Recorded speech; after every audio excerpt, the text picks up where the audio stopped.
আপনারা জানেন যে আমাদের একটা স্পেশাল ইনকোয়ারি কমিটি কাজ করছিল 9 মাস ধরে এবং সেপ্টেম্বর মাসে আমাদের একটা ইনিশিয়াল রিপোর্ট দিয়েছিল এবং আজকে আমাদেরকে তারা প্রায় 900 পেজের একটা কনসলিডেট রিপোর্ট দিয়েছে, যে রিপোর্টটা আমাদের শুধু এই বিপিএল ইনকোয়ারির কাজে আসবে না, এটা আমাদের কিছু দিক নির্দেশনাও দিয়েছে। But since this is very big volume, আমরা এটা নিয়ে কাজ করছি। অ্যান্ড ইনফ্যাক্ট এটার যে ইনিশিয়াল ডকুমেন্ট যখন পেয়েছিলাম, আমাদের কার্যক্রম আমরা শুরু করে দিয়েছিলাম based on the initial document. But এখন আমাদের কাছে ফুল কম্প্রিহেন্সিভ ডকুমেন্টটা এসে পড়েছে, এটা নিয়ে আমরা সিরিয়াস এখন কাজ করব, যেন ভবিষ্যতে যে ঘটনাগুলো ঘটে গিয়েছে যেন ভবিষ্যতে না ঘটে এবং আমাদের ক্রিকেটকে কতটুকু আমরা প্রোটেক্ট করতে পারি সেই ডকুমেন্টের জন্য যা যা জিনিস থাকার দরকার সব আমরা পেয়েছি। So we will be working very hard on this. আমরা আকসুর হয়তো আমরা পরে প্রেস ব্রিফিং করবো। আমরা বিসিবি ইন্টিগ্রিটি আমরা নাম দিয়েছি এবং সেখানে একজন প্রধান করা হয়েছে এবং আমাদের ইন্ডিপেন্ডেন্ট প্রধান স্যার অ্যালেক্স মার্শাল, উনি কাজ শুরু করে দিয়েছেন। অ্যালেক্স মার্শাল, জি। আকসুর রোলটা যে নর্মাল যে কাজগুলো আমাদের ক্রিকেটকে প্রোটেক্ট করার জন্য যা যা কাজ করা সব করবে তারা। এবং এখানে একটা জিনিস বলে রাখি, যেহেতু এটা আইসিসি বাংলাদেশ ক্রিকেট বোর্ডের বিসিবি অ্যান্টি কারাপশন ইউনিট, এখানে শুধুমাত্র খেলাটাকে যে দেখে রাখা তা না, যতগুলো যেমন ধরেন অ্যান্টি করাপশনের শুধু না, অ্যান্টি ডপিংটা বাদ দিলে যা যা ইনক্লুডিং সিকিউরিটিও তারা দেখবে সেটা। আমরা এই কাজটা ইনফ্যাক্ট গত 1 মাস আগে থেকে এই কাজটা শুরু করে দিয়েছি। আমাদেরকে যখন সেপ্টেম্বরের মাঝামাঝি প্রথম যে রিপোর্টটা দিয়েছিল উইথ ফিউ সাসপেক্টেড নেমস, এবং সেইটা অনুযায়ী আমরা তাদের সাথে ইন্টারভিউ বা কাজগুলো শুরু করে দিয়েছি। আমাদের যে আইসিসি বিসিবি যে অ্যান্টি কারাপশন ইউনিট তারা কাজ শুরু করে দিয়েছে। এই মুহূর্তে প্রকাশ করার মতন সিচুয়েশনে আমরা নেই, বাট ইভেনচুয়ালি করবো। যেহেতু এটা অত্যন্ত গোপনীয় ব্যাপার, আমি এটার ব্যাপারটা কিছু বলতে চাচ্ছি না। এটা ইনফ্যাক্ট এটা এই অ্যাবসলিউটলি ইন্ডিপেন্ডেন্টলি তারা কাজ করছে, তাদের কাজে আমরা ইন্টারফেয়ার করছি না। সো এই মুহূর্তে আমি কিছু বলতে পারছি না। আবার বলছি, এটা একটা কমিটি কাজ করছে এবং এই ডকুমেন্ট তারা ফলো করছে। এই মুহূর্তে যেহেতু আমরা এটা নিয়ে কাজ করছি না ডিরেক্টলি এবং ইনস্ট্রাকশনও কোনো দিতে পারছি না, এটা completely depending on the unit. প্রত্যেকের পার্সোনাল আইডেন্টিটি এবং এটা একটা একান্ত ব্যক্তিগত বিষয়, গোপনীয় বিষয়। সো আমাদের যে ফার্দার কমিটিটা ওরা চার্জ ফ্রেম করলে সেটা ইন্টারনালি কমিউনিকেট করা হবে, কোনো মিডিয়া বা পাবলিকতে কোনো কারো নাম আসবে না। বাট মেবি এটা ওই ইন্ডিভিজুয়াল জানবে। কেউ আসলে যারা যদি চার্জ ফ্রেম হয় কারোর বিরুদ্ধে, তারা খেলতে পারবে না। দেখেন, ওই অথরিটি কিন্তু বোর্ডের নেই কারো নাম প্রকাশ করা। এটা ইভেনচুয়ালি সে যখন খেলতে পারবে না, আপনারাও বুঝবেন, সবাই বুঝবে। আমরা কিন্তু আদালত না, ইউ শুড আন্ডারস্ট্যান্ড দিস। এবং তাদের প্রত্যেকেরই ইন্ডিভিজুয়াল রাইট আছে, হিউম্যান রাইটস আছে, এগুলো আছে। সো একটা পার্টিকুলার খেলা নিয়ে সে যদি কোনো কিছু করে থাকে এবং চার্জ যদি ফ্রেম হয়, সেক্ষেত্রে ওই ইন্ডিভিজুয়ালকে খেলা থেকে দূরে রাখা হবে, নট যে সে তার নাম প্রকাশ করে। এটা নিয়ে আমাদের হুয়া করার কিছু না। তবে এটা জাস্ট শাকাত ভাইয়ের সাথে একটু অ্যাড করি যে eventually depending on the charges, কার বিরুদ্ধে কতটুকু অ্যাকশন ইন্টেন্সিফাই কীরকম হয়, সো সেটা তখন অটোমেটিক সব বের হয়ে যায়। আমাদের যে দলগুলো করা হয়, এগুলো দল পিক করা হয়, আমাদের ন্যাশনাল সিলেক্টররা এই কাজটা করে। So this was not selected by the selectors, this is not related to anything else, probably fitness, probably. So this is nothing to do with this action. আমাদের কাছে এসে কোম্পানিগুলো এসে চ্যাম্পিয়ন স্পোর্টস লিমিটেড, তারা propose team চেয়েছে Dhaka capitals, triangle services limited Chattogram team, SQ sports enterprise limited Chattogram kings, first SS enterprise private limited FSS Comilla ফাইটার্সের জন্য তারা নাম চেয়েছে, টগি স্পোর্টস লিমিটেড তারা আমাদের রংপুর রাইডার্সের জন্য, 6 নম্বরে বাংলা মার্ক লিমিটেড নোয়াখালী টিমের জন্য, mindtree limited and Rupshi concrete product limited তারা খুলনা টিমের জন্য, আকাশবাড়ি হলিডেজ অ্যান্ড রিসোর্টস তারা বরিশাল টিমের জন্য, দেশ ট্রাভেলস রাজশাহী টিমের জন্য, Nabil group of industries Rajshahi টিমের জন্য এবং JM sports and enterprise Sylhet টিমের জন্য এই 11টা EOI আমরা পেয়েছি। এবং পাওয়ার পরে আমাদের যে ক্রাইটেরিয়াগুলো আছে সেই ক্রাইটেরিয়াগুলো আমরা ফলো করছি এবং আমরা নেক্সট স্টেপ ইজ আমরা কালকে পর্যালোচনা করব তাদের যে ইনস্ট্রুমেন্টগুলো এসছে সেগুলো নিয়ে এবং ডে আফটার টুমরো 30 তারিখে আমরা তাদেরকে ইন্ডিভিজুয়াল ইন্টারভিউ করার জন্য আমরা ডাকবো।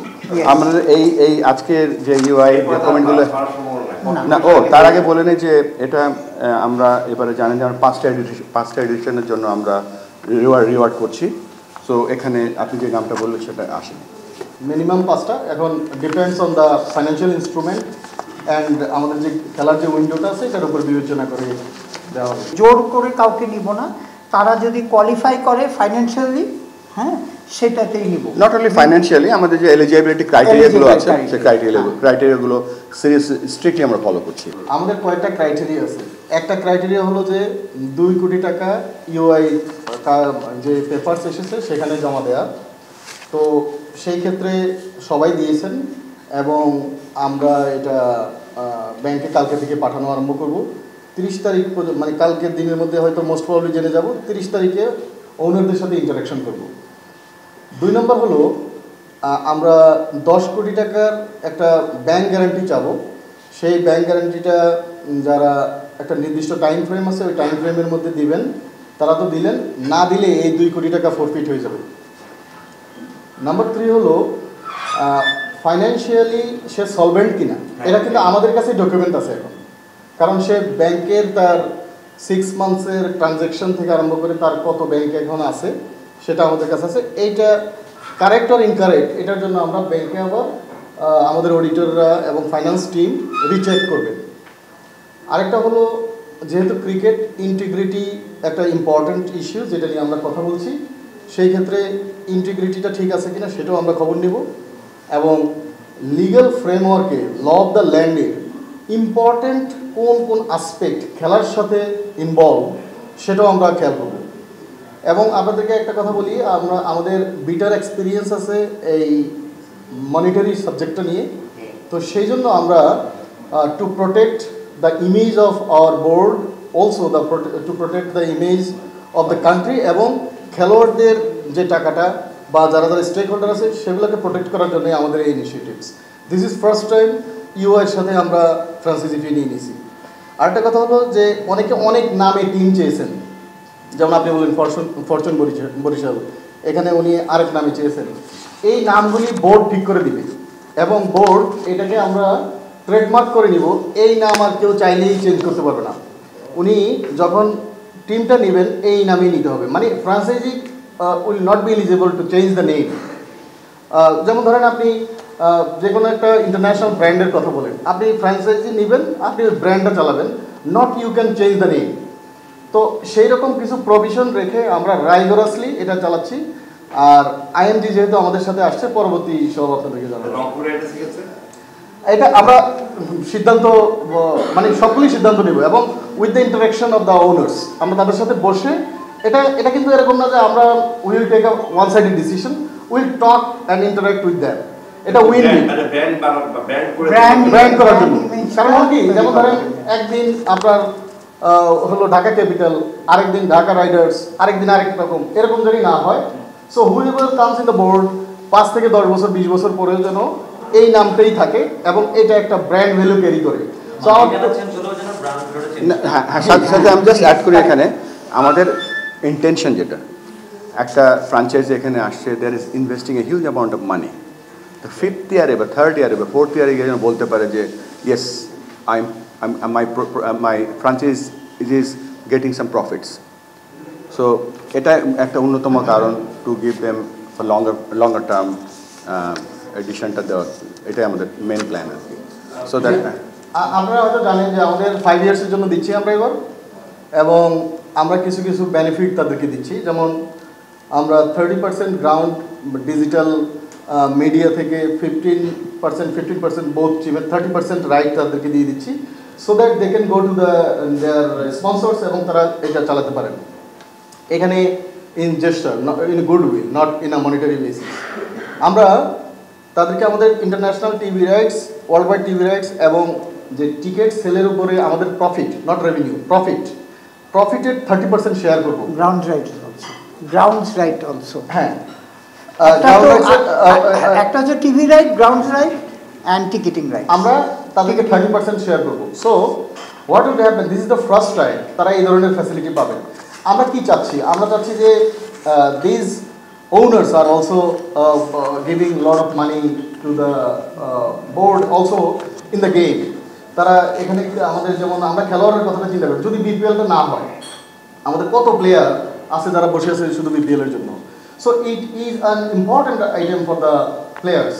তো সেই জন্য আমরা এই বিপিএলটাকে রান করানো এবং সর্বোচ্চ ফ্যাসিলিটিটা যেন আমাদের ক্রিকেটাররা পায় এবং আমাদের খেলোয়াড়রা যেন আরও ভালো করতে পারে সেই দিকটাকে বিবেচনা করে আমরা টোটালি প্রত্যেকের স্বার্থ ইনট্যাক্ট করেই যা করার সেটা করবো আর কি।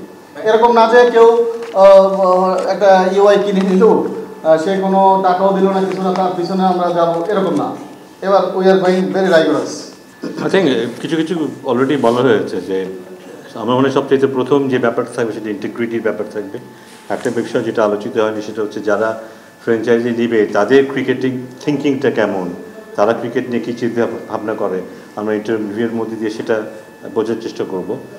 এবং পাশাপাশি গতবার যেটা আমরা দারুণভাবে সাফার করেছি, ফিনান্সিয়ালি আমরা যেন ক্রাইসিসের মধ্যে পড়তে না হয় আমাদেরকে। সো ফ্র্যাঞ্চাইজি ফির কথা যদি বলি বা ব্যাংক গ্যারান্টির কথা যদি বলি, এগুলো যদি আমরা উইল মেক শিওর যে আমাদের পেমেন্ট ইস্যুগুলো যে যা আছে, বিশেষ করে প্লেয়ার্স পেমেন্ট ইস্যু, সেখানে যেন আমাদের আটকে থাকতে না হয়। সো এগুলো যদি করা হয় এবং এগুলির অ্যাসিওরেন্স দিয়ে যারা এখানে আসবে আমরা ধরে নিতে পারি তারা সলভেন্ট এবং তারা they have love for the game এবং তারা ইন্টিগ্রিটির ব্যাপারে যথেষ্ট সচেতন থাকবেন। এবং পাশাপাশি ইউ অল নো যে ইন্টিগ্রিটি ইস্যুতে আমরা কিন্তু এবার অনেকগুলো স্টেপ নিচ্ছি, শুধু $0 অনেকগুলো স্টেপ নিচ্ছি। আমরা আইসিসিকে ইনভলভ করছি, আমাদের নিজস্ব ইন্টিগ্রিটি ইউনিট যারা ছিলেন ওখানে পরিবর্তন আনছি। উইল মেক শিওর যে এখানে যেন অবাধ যা আমরা দেখেছি অতীতে তেমন যেন হওয়ার সুযোগ না থাকে।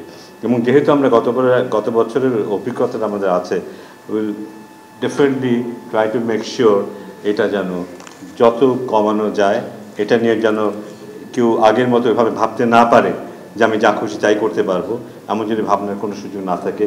আর আমি এক্সপেক্টিং, ব্যক্তিগত I am very excited, I am expecting যে এই জায়গাটায় আমরা বিশাল একটা পরিবর্তন দেখতে পাবো এবং এবারের বিপিএলটা বোধহয় ইন রিলেশন টু প্রিভিয়াস বিপিএলস অনেক স্বচ্ছ হবে, অনেক বেটার কোয়ালিটি হবে। এইটার ব্যাপারটা হচ্ছে আপনারা জানেন যে আমরা আইনজির সাথে আমাদের প্রিভিয়াস বোর্ড মাহবুবান সাহেব অনেক দূর এগিয়ে নিয়ে গিয়েছিলেন, কিন্তু এগুলি এখন যেটা হচ্ছে এটা শর্ট টার্মের জন্য, এটা 3 বছর তো হচ্ছেই, সাথে একটা আমরা এই 2 মাসের জন্য আমরা স্পেশাল আলাদা একটা এগ্রিমেন্ট করছি, যেটা অ্যাকচুয়ালি এই নেক্সট 1 সপ্তাহের মধ্যে আপনারা দেখবেন সই হয়ে গেছে আর দের বি অন।